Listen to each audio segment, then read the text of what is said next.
Claude Bébéar, qui a créé l'Institut, n'a jamais pensé comme un cercle théorique ou intellectuel.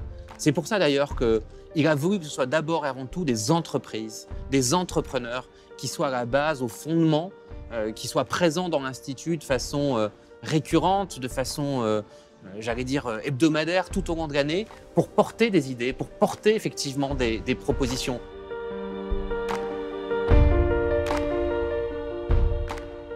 En France, c'était beaucoup les journalistes, les intellectuels, parfois l'État qui animait ce débat avec des corps de contrôle ou des institutions qui étaient chargées d'écrire sur la modification des politiques publiques.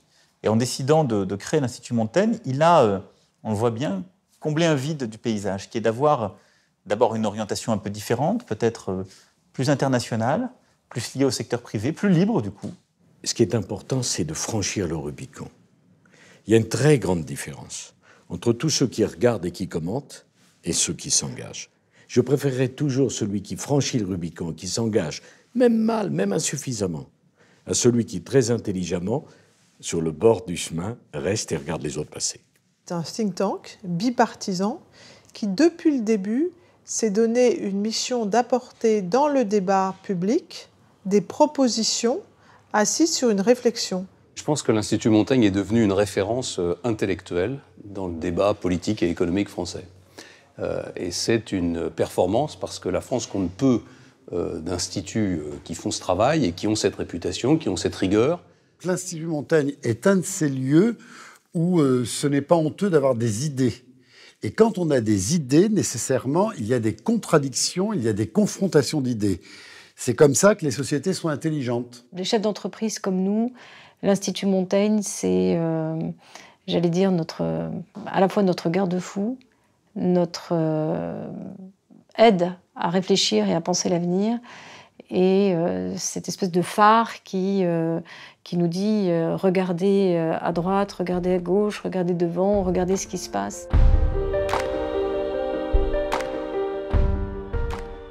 Mais la vie politique française, à droite comme à gauche, on ne peut pas dire qu'elle déborde de créativité, ni de courage, ni de profondeur. Bon, donc qu'il y ait des gens qui pensent, à condition qu'ils ne pensent pas qu'ils ont la vérité révélée. C'est-à-dire, je n'aime pas le ton péremptoire, mais l'Institut Montaigne, de ce point de vue-là, est bien à sa place, parce que j'ai jamais vu l'Institut Montaigne dire « vous devez faire comme ça, pas autrement ». Non, on vous propose, on a des idées, on croit dans quelque chose. Ce qu'on reproche souvent à juste titre aux hommes politiques, c'est d'être le nez dans le guidon, prisonnier des chaînes de télévision en continu, n'ayant pas toujours le temps de prendre du recul et de la réflexion. Et il est très important qu'un think tank comme celui-là alimente notre réflexion. Les hommes politiques sont tellement pris par la pression des médias, par la pression de l'immédiat, qu'ils n'ont pas forcément toujours le temps de réfléchir. Et ce qui me frappe aussi dans les partis politiques français, c'est qu'ils n'ont pas beaucoup de capacité de réflexion interne. Donc on sait que si on arrive et si on leur donne des idées, ils seront preneurs. Cet institut s'est impliqué en profondeur dans la connaissance de la société française, sans avoir aucun a priori idéologique qui aurait empêché, comme je pense ça aurait pu être le cas dans un certain nombre de commissions universitaires, de mener un travail de terrain sans aucune concession, comme j'ai fait au cours des 35 ans de ma carrière. J'ai évidemment, comme tout le monde, été impressionné par les travaux de l'Institut Montaigne sur les discriminations. J'ai regardé de plus près, parce que c'était ma responsabilité à plusieurs reprises au gouvernement, les travaux sur le dialogue social, qui sont des travaux novateurs, les travaux sur le marché du travail, les travaux de Gilles Kepel sur la banlieue et sur la République.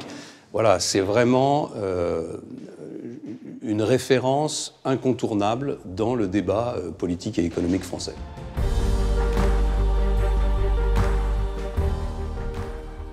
Penser, c'est agir. Et en plus, l'Institut a toujours pensé avec une envie d'impacter et a toujours proposé. C'est très valorisant de manier des idées, mais il faut ensuite les faire passer. Il ne faut pas les garder pour soi, quoi, si vous voulez. Hein, si vous faites quelque chose et que finalement ça termine dans un petit bouquin que vous mettez dans une bibliothèque, ça n'a aucun intérêt. C'est pas un lieu qui vise l'exercice du pouvoir. C'est un lieu qui vise l'agitation d'idées au meilleur sens du terme pour qu'on donne du sens à l'action. La charte de la diversité, alors, par exemple, on a dit il faut aux entreprises, on a fait le tour des entreprises pour leur dire il faut que votre entreprise soit aux couleurs de la France. Hein. Au début, les gens nous voyaient arriver, il y avait une espèce d'intérêt par politesse, si je puis dire, mais à la fin, maintenant, quand on fait des réunions comme ça, il y a 150 entreprises qui sont là. Claude Bébéar a été, pour moi, j'en suis intimement convaincu, le vrai papa de la diversité, le vrai papa de l'égalité des chances, le vrai papa de la responsabilité sociale d'entreprise en France. Claude a très vite compris qu'il fallait impérativement, je dirais, changer, bouger les lignes autour de tout ce qui concernait en fait le social en France, lié à l'impact de la mondialisation. Sur beaucoup de ces sujets, j'ai vu la volonté ferme d'essayer d'agir. Je pense à l'école en particulier, c'est-à-dire de franchir un pas qui n'était pas simplement celui du débat intellectuel, mais de la mise en œuvre.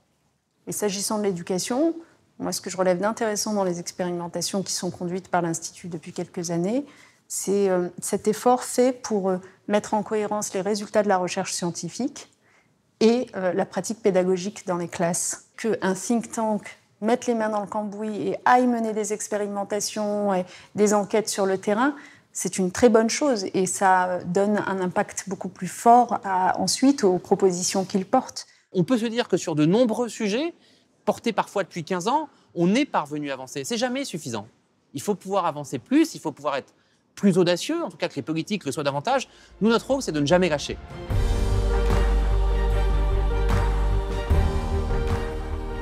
Le défi, il est permanent. Hein. On n'est pas dans une société parfaite. Elle sera toujours la société en mouvement. Si la société est en mouvement, il faut qu'on soit en mouvement.